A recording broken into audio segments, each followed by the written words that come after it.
CPI के ticket पर लोकसभा का चुनाव लड़ चुके जेएनयू छात्र संघ के पूर्व अध्यक्ष कन्हैया कुमार ने कांग्रेस का हाथ थाम लिया है।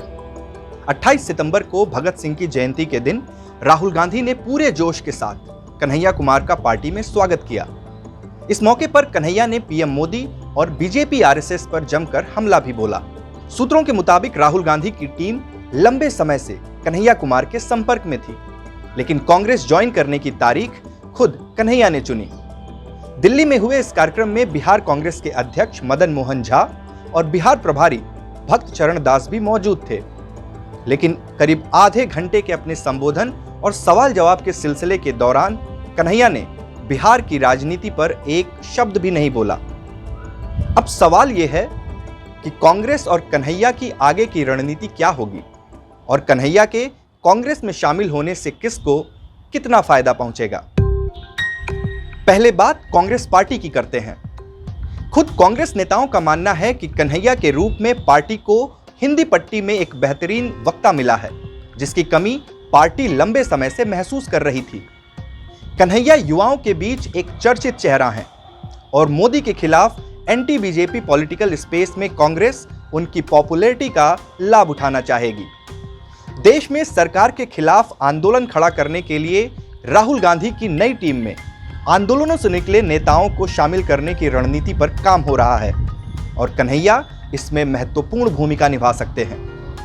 कांग्रेस फिलहाल कन्हैया कुमार की मेरिट का राष्ट्रीय स्तर पर लाभ उठाना चाहती है, ताकि आगामी लोकसभा चुनाव में पार्टी को इसका फायदा मिल सके। हालांकि कन्हैया कुमार को लेकर कांग्रेस ने एक रिस्क भी लिया है। कन्हैया पर जेएनयू नारेबाजी विवाद के बाद से ही एंटी नेशनल का टैग लगा हुआ है और बीजेपी राहुल गांधी को घेरने के लिए इसका इस्तेमाल शुरू भी कर चुकी है। कन्हैया के इस टैग को लेकर कांग्रेस पार्टी के भीतर भी कुछ नेता असहज हैं। साथ ही उनका कम्युनिस्ट लीडर होना भी कई कांग्रेस नेताओं को रास नहीं आ रहा। मनीष तिवारी का ट्वीट इसकी गवाही दे रहा है। कांग्रेस कन्हैया कुमार को बिहार के लिए एक बोनस के तौर पर देख रही है और संभव है कि पार्टी उन्हें प्रदेश में कोई पद भी दे दे। हालांकि बिहार कांग्रेस के नेताओं का मानना है कि तात्कालिक तौर पर कोई भी चमत्कार नहीं होने जा रहा। अब बात कन्हैया कुमार की करते हैं। कन्हैया कुमार की राजनीतिक महत्वाकांक्षा शुरू से ही काफी बड़ी रही है, लेकिन सीपीआई के साथ रहकर उन्हें अपना राजनीतिक भविष्य नजर नहीं आ रहा था।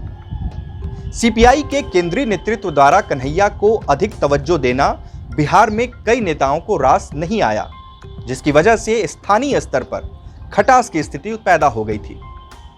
जानकारों की माने तो कन्हैया सीपीआई के बुजुर्ग नेताओं की विचारधारा और रणनीति को लेकर भी बहुत हद तक अलग राय रखते थे, जिससे सामंजस्य बिठाने में भी दिक्कतें आ रही थीं। कन्हैया कुमार ने 2019 में बेगूसराय से लोकसभा का चुनाव लड़ा और बीजेपी के गिरिराज सिंह से 4 लाख से अधिक वोटों से हार गए। कन्हैया इस हार के लिए कहीं न कहीं सीपीआई के गिरते जनाधार को भी बड़ी वजह मानते हैं।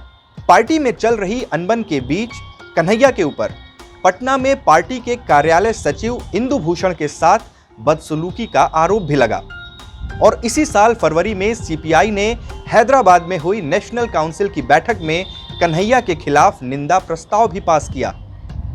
इस निंदा प्रस्ताव के कुछ ही दिन बाद 15 फरवरी को कन्हैया कुमार ने सीएम नीतीश कुमार के करीबी मंत्री अशोक चौधरी से पटना में बंद कमरे में मुलाकात की और ये अटकलें लगाई जाने लगी कि कन्हैया जेडीयू के साथ जा सकते हैं। जानकार बताते हैं कि कन्हैया बीते कई महीनों से अपने लिए अलग रास्ता तलाश कर रहे थे और आखिरकार ये तलाश कांग्रेस पार्टी के दफ्तर पर जाकर खत्म हुई। अब समझते हैं कि इस फैसले से कांग्रेस और आरजेडी के बीच रिश्ते पर क्या असर पड़ सकता है। कांग्रेस नेताओं का दावा है कि कन्हैया के आने से आरजेडी से उनके संबंधों पर कोई असर नहीं पड़ेगा, लेकिन बिहार की राजनीति की समझ रखने वालों को पता है कि अब कांग्रेस की बार्गेनिंग पावर बढ़ गई है। जगन्नाथ मिश्रा के बाद 30 सालों में आज तक कांग्रेस बिहार में कोई चेहरा खड़ा नहीं कर पाई और पिछले कुछ सालों से तो वो लालू यादव के पिछलग्गू बनकर रह गए हैं। कन्हैया कुमार के रूप में कांग्रेस पार्टी को एक युवा चेहरा मिल चुका है, जिसके जरिए आने वाले सालों में वो पार्टी को बिहार में फिर से खड़ा करने की कोशिश करेगी। लेकिन ऐसा करने से कांग्रेस और आरजेडी के बीच संबंधों पर भी असर पड़ सकता है। राजनीतिक पंडितों का मानना है कि तेजस्वी यादव के राजनीतिक भविष्य की सुरक्षा के लिए लालू यादव महागठबंधन में किसी भी दूसरे युवा नेता को नहीं बढ़ने देना चाहते। यही वजह थी कि 2019 के लोकसभा चुनाव में उन्होंने सीपीआई के साथ गठबंधन नहीं किया और बेगूसराय की सीट पर कन्हैया कुमार और गिरिराज सिंह के खिलाफ अपना उम्मीदवार उतारा। हालांकि विधानसभा चुनाव में लालू यादव ने अपनी गलती सुधारते हुए सभी लेफ्ट दलों को साथ लिया और कन्हैया ने भी महागठबंधन के प्रत्याशियों के लिए प्रचार किया। लेकिन कन्हैया और तेजस्वी कभी भी एक साथ एक मंच पर नजर नहीं आए। आज तक कभी भी कन्हैया कुमार ने तेजस्वी यादव को सार्वजनिक तौर पर नेता नहीं माना है और ना ही तेजस्वी ने कभी भी खुलकर कन्हैया का समर्थन किया है। लेकिन अब कन्हैया को महागठबंधन का चेहरा होने के नाते बिहार में तेजस्वी को ही नेता मानना पड़ेगा। तो सवाल यह है कि क्या कन्हैया के लिए यह इतना आसान होने जा रहा है? सूत्रों का कहना है कि कन्हैया को पार्टी में शामिल करने के फैसले को लेकर कांग्रेस ने आरजेडी से कोई भी राय मशवरा नहीं किया और आरजेडी कांग्रेस के इस फैसले से ज्यादा खुश नहीं है।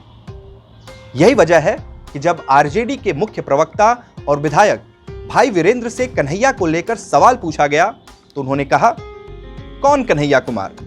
मैं किसी कन्हैया कुमार को नहीं जानता। वह कौन है और कहां जा रहे हैं, मुझे इसके बारे में कोई जानकारी नहीं है। We are truthful, unafraid and independent because of you. Now you can help our reporting from the ground. Go to thequint.com, click Become a Member tab, choose a plan and pay because the truth is worth it.